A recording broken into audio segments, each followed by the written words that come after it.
ठाणे शहरात कायदा सुव्यवस्थेला बाधा आणणाऱ्या घटनांमध्ये वाढ होत असल्याच्या पार्श्वभूमीवर महापौर शर्मिला पिंपळकर यांनी प्रतिबंधात्मक उपाययोजना राबवाव्यात असं पत्र पोलीस आयुक्त आशुतोष डुंबरे यांनी दिलं आहे।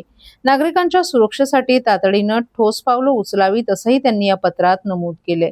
गेल्या काही दिवसांपासून ठाणे महानगरपालिका क्षेत्रात विविध प्रकारच्या गुन्हेगारी घटनांमध्ये वाढ होताना दिसत आहेत।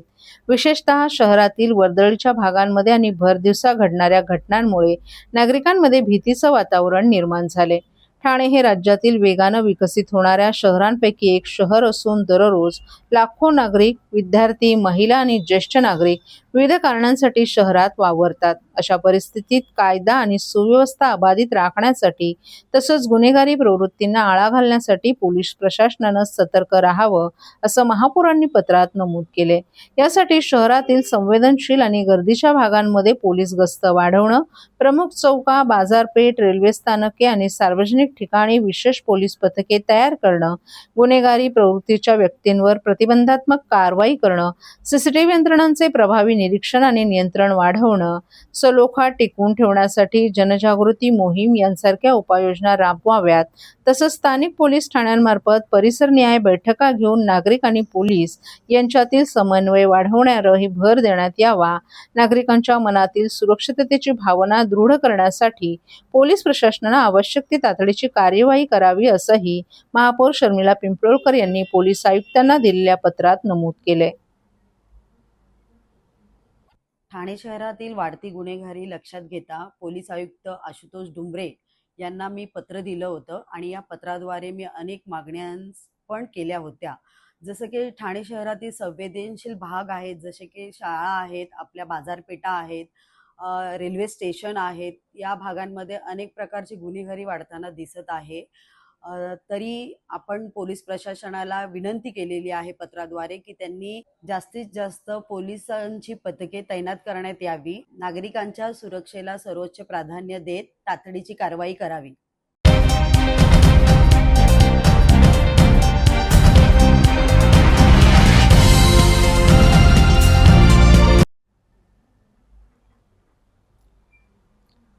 बेकायदा बांधकामांच्या उपद्रवानं त्रस्त झालेली ठाणे महापालिका कृत्रिम बुद्धिमत्तेचा वापर करून या समस्येवर मात करण्याच्या विचारात आहे। त्यासाठी 1.41 कोटी रुपयांची प्रणाली विकसित करण्यात येणार आहे। नागरिकांना या प्रणालीद्वारे तक्रार करणं सोयीस्कर होणार असून संबंधित अधिकाऱ्यांवर त्यांची जबाबदारी निश्चित होऊ शकते। ठाणे शहरात अनधिकृत बांधकामांचं पेव फुटलं असून मुंबई उच्च न्यायालयानंही वेळोवेळी महापालिका प्रशासनाला फटकारले।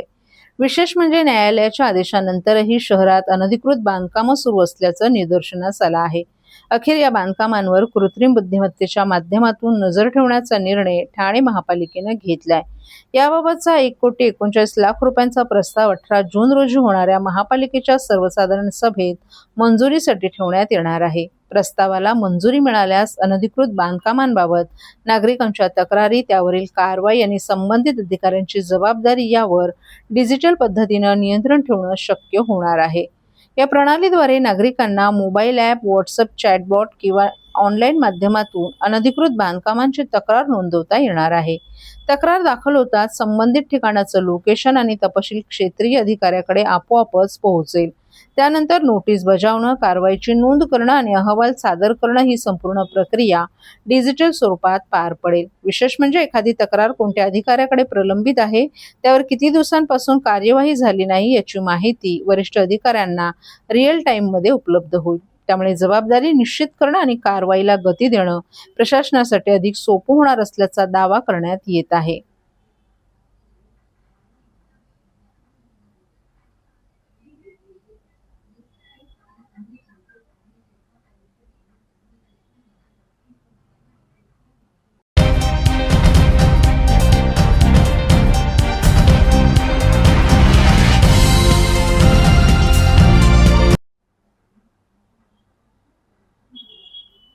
मुंबऱ्यात 2 गटात तुफान हाणामारी, घटनेचं संपूर्ण चित्र सीसीटीव्हीमध्ये कैद।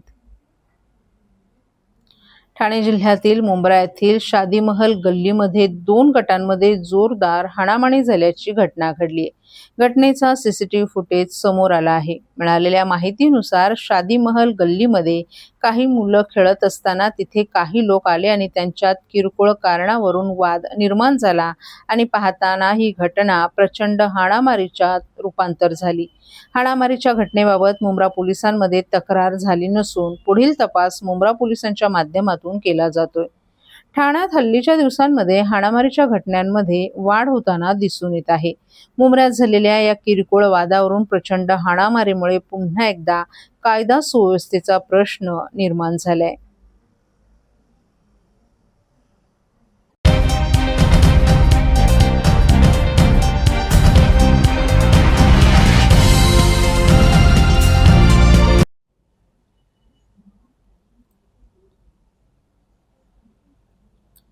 वडाळा ते कासरवडली मेट्रो 4 आणि कासरवडली ते गायमुख 4A च्या मार्गिकांच्या कारशेडच्या कामाला मिळणार गती. मुंबई आणि ठाणेकरांच्या प्रवासाच्या दृष्टीने अत्यंत महत्त्वाच्या ठरलेल्या वडाळा ते कासरवडली मेट्रो 4 आणि कासरवडली ते गायमुख 4A या मार्गिकांच्या कारशेडच्या कामाला आता गती मिळणार आहे. या मार्गिकांच्या मोघरपाडा कारशेडच्या पोहोच रस्त्यासाठी आणि स्पूर लाईनसाठी आवश्यक 0.39 हेक्टर वनजमिनींवरील कांदळवनाची जागा MMRDA कडे हस्तांतरित करण्यास राज्य सरकारच्या महसूल आणि वन विभागानं अखेर मंजुरी दिली आहे. त्यातून मेट्रो मार्गिकेच्या कामाचा मार्ग मोकळा झालाय. तसंच या भागातूनच ठाणे सागरी किनारा मार्ग जाणार असून त्याचाही प्रश्न सुटलाय. मोगरपाडा येथे तब्बल 174.1 हेक्टर जागेवर आशियातील सर्वात मोठं कारशेड उभारलं जात आहे. सध्या पूर्व उपनगरात 30.45 हेक्टरवर पसरलेल्या मानखुर्द जवळील मंडाळे कारशेडपेक्षाही मोघरपाडा कारशेडचा विस्तार कितीतरी पटीने मोठा असेल. कारशेडसाठी मोघरपाडा आणि वसई खाडी दरम्यान असलेली कांदळवनाची जागा आवश्यक होती.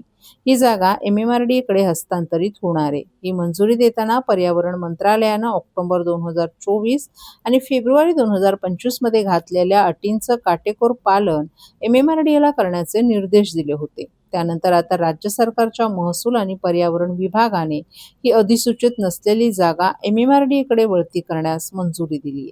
भविष्यात ही कारशेड गायमुख ते मीरा रोड मेट्रो 10 साठी देखील वापरली जाणार असून या प्रस्तावित भूखंडातूनच ठाणे कोस्टल रोड जाण्यासाठी विशेष तरतूद करण्यात आली आहे. कारशेडच्या कामासाठी आवश्यक असलेल्या कांदळवनातील काही भाग हा अधिसूचित नसलेल्या कांदळवन क्षेत्राशी संबंधित होता. त्यामुळे मुंबई महानगर प्रदेश विकास प्राधिकरणाने या जागेवरील कांदळवन हटवण्यासाठी केंद्र सरकारच्या पर्यावरण मंत्रालयाकडे अर्ज सादर केला होता. त्यानंतर केंद्रीय मंत्रालयाच्या नागपूर येथील प्रादेशिक कार्यालयाने याला तत्वतः आणि अंतिम मंजुरी दिली आहे.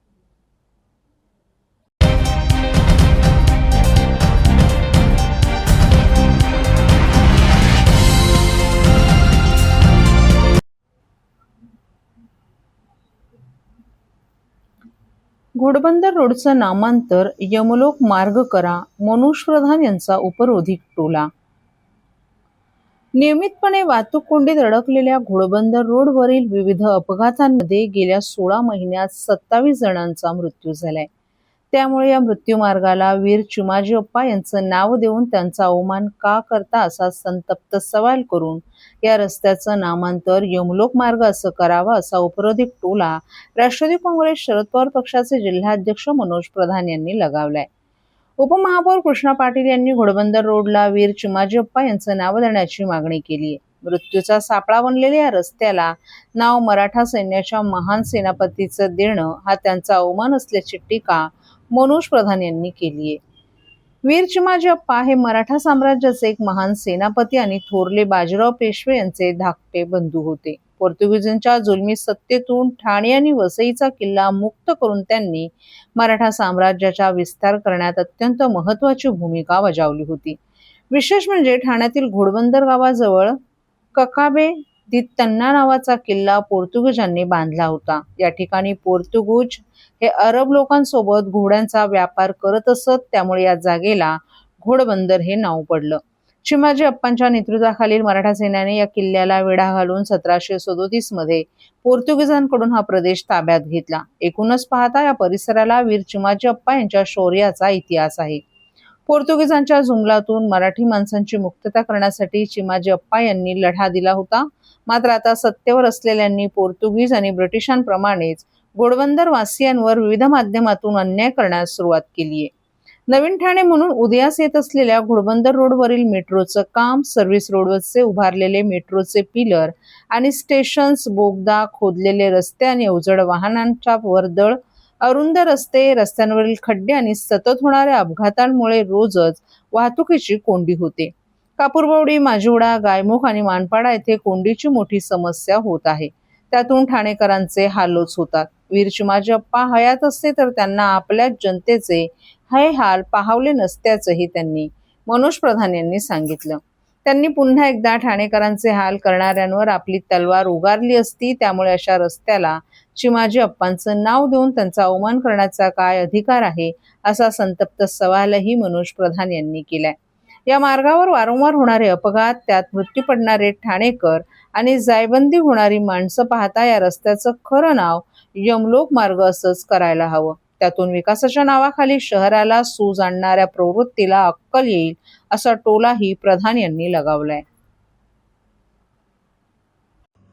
माझे जुने मित्र ठाण्याचे उपमहापौर कृष्णा पाटील यांनी चिमाजी अप्पांच्या नावाने घोडबंदर रोडचं नामकरण करावं असं एक पत्र महापौरांना तर दिलंच आहे, पण मुख्यमंत्री आणि उपमुख्यमंत्र्यांनाही दिलंय. सर्वात प्रथम म्हणजे त्यांचे आभार मानायला हवे की आज कमीत कमी या घोडबंदर रोडचा उल्लेख तरी झाला सत्ताधाऱ्यांकडनं. घोडबंदर रोडवर सांगायचं झालं तर गेले 16 महिन्यामध्ये 27 लोक मरण पावलेत ऍक्सिडेंट्समध्ये. त्यामुळे कोणीतरी त्यांचा विचार तरी केला. पण माझं एक सल्ला आहे या प्रशासनाला की ह्याचं नाव यमाच्या नावाने आपण देऊया, यममार्ग. चिमाजी अप्पांच्या नावाने देऊन फायदा काय? आज जर त्या रस्त्यावरनं चिमाजी अप्पांना आत्ता द्यायची वेळ आली असती ना, तर त्यांना 4 तास लागते रस्ते घोड्यावर जायला, आणि घोड्याचाच मार्ग आहे. अशाच पद्धतीने तो रस्ता बनलेला आहे.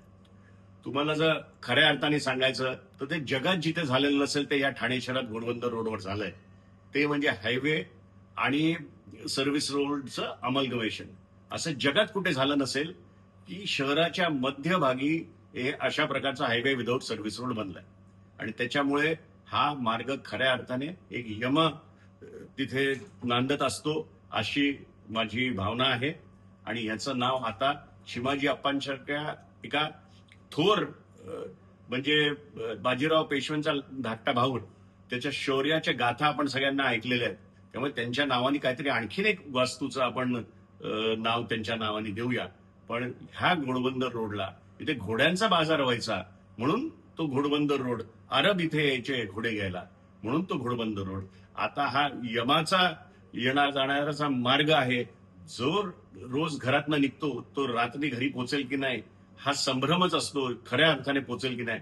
म्हणून याचं नाव आपण यममार्ग देऊया असं मी तुम्हाला सांगतो.